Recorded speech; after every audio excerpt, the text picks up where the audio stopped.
ஆனந்தி வணக்கம். 50,000 வரை பயிர்க்கடன் தள்ளுபடி என்று அறிவிக்கப்பட்டிருந்து தற்போது 75,000 வரை என்று உயர்த்தப்பட்டிருக்கிறது. இருந்தாலும் முதலமைச்சர் விஜய் தேர்தல் நேரத்தில் தேர்தல் வாக்குறுதியாக கொடுத்தது என்பது 5 ஏக்கர் வரை விவசாயிகள் நிலம் வைத்திருக்கக்கூடிய விவசாயிகள் பெற்ற கடன்கள் முழுவதுமாக தள்ளுபடி செய்யப்படும் என்றுதான் தேர்தல் வாக்குறுதி அவர் கொடுத்திருந்தார்.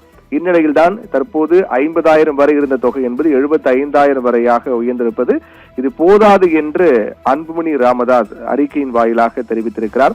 அவர் வெளியிட்டிருக்கூடிய அந்த அறிக்கையில் சிறு குறு விவசாயிகளுடைய பயிர்க்கடனை முழுமையாக தள்ளுபடி செய்ய வேண்டும், தமிழ்நாட்டில் கூட்டுறவு சங்கங்கள் மூலம் சிறு மற்றும் குறு விவசாயிகள் வாங்கிய பயிர்க்கடனில் அதிகபட்சமாக ரூபாய் 50,000 வரை தள்ளுபடி செய்யப்படும் என்று ஏற்கனவே தமிழக அரசு அறிவித்திருந்த நிலையில் இப்போது கடன் தள்ளுபடி தொகையை 75,000 உயர்த்தி முதலமைச்சர் விஜய் ஆணையிட்டிருக்கிறார். இந்த அறிவிப்பும் உழவர்களின் கடன் சுமையை போக்குவதற்கு போதுமானது அல்ல என்று அன்புமணி குறிப்பிட்டிருக்கிறார். அதன் தொடர்ச்சியாக தமிழ்நாடு அரசு இன்று வெளியிட்டிருக்கூடிய அறிவிப்பில் 75,000 வரை கடன் வாங்கிய சிறு குறு மற்றும் பெரு விவசாயிகள் உள்ளிட்ட அனைத்து விவசாயிகளுடைய கடன் முழுவதுமாக தள்ளுபடி செய்யப்படும் என்றும் அதற்கும் கூடுதலாக வாங்கிய விவசாயிகளுடைய கடனில் ரூபாய் 35,000 வரை தள்ளுபடி செய்யப்படும் என்றும் தெரிவிக்கப்பட்டிருக்கிறது.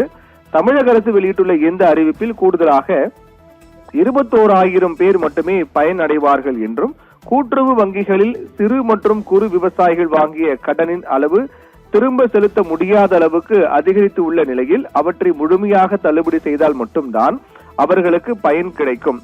அதை விடுத்து 6.22 லட்சம் பேருக்கு மட்டுமே முழுமையாக கடனை தள்ளுபடி செய்துவிட்டு மீதம் இருக்கக்கூடிய 8.21 லட்சம் விவசாயிகளுக்கு வெறும் 35,000 மட்டுமே கடன் தள்ளுபடி செய்வது நியாயம் அல்ல என்று அன்புமணி குறிப்பிட்டிருக்கிறார். மேலும் அதன் தொடர்ச்சியாக 2026 ஆண்டு சட்டப்பேரவை தேர்தலுக்கான தேர்தல் அறிக்கையில் பயிர்க்கடன் தள்ளுபடி பற்றி வாக்குறுதி அளித்திருந்த தாவேக 5 ஏக்கர் வரை நிலம் வைத்திருக்கக்கூடிய விவசாயிகள் வாங்கிய கடன் முழுமையாக அதற்கு மேல் நிலம் வைத்துள்ள விவசாயிகள் வாங்கிய கடனில் 50% தள்ளுபடி செய்யப்படும் என்று கூறியிருந்தார்கள் என்றும் அதை நிறைவேற்றுவதுதான் அறமாக இருக்கும் என்று அன்புமணி குறிப்பிட்டிருக்கிறார்.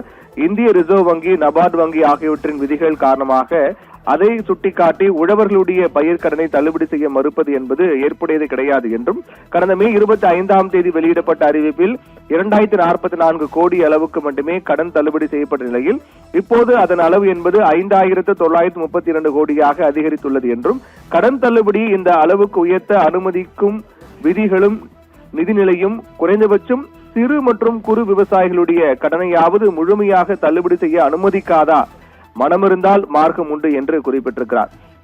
அதை குறிப்பிட்டு அவர் மிக முக்கியமான எடுத்துக்காட்டு ஒன்றும் குறிப்பிட்டிருக்கார். மகாராஷ்டிராவில் கொண்டு வந்த நடைமுறை, அதாவது மராட்டிய மாநிலத்தில் 55.72 லட்சம் உழவர்கள் வாங்கியிருந்த 36,585 கோடி மதிப்பிலான பயிர்க்கடனை தள்ளுபடி செய்ய மகாராஷ்டிரா அரசு முடிவு செய்திருப்பதை தமிழக அரசு கருத்தில் கொள்ள வேண்டும். அதே போல தமிழ்நாட்டிலும் பயிர்க்கடனை தள்ளுபடி செய்ய அரசுக்கு எந்த தடையும் இல்லை என்றும், எனவே தேர்தல் அறிக்கையில் வாக்குறுதி அளித்தவாறு சிறு மற்றும் குறு விவசாயிகளுடைய வாங்கிய பயிர்க்கடன்களை முழுமையாகவும் நடுத்தர மற்றும் பெரு விவசாயிகள் வாங்கிய பயிர்க்கடனில் 50% தள்ளுபடி செய்ய தமிழக அரசு முன்வர வேண்டும் என்று அந்த அறிக்கையில் அன்புமணி ராமதாஸ் குறிப்பிட்டிருக்கிறார். ஆனந்தி.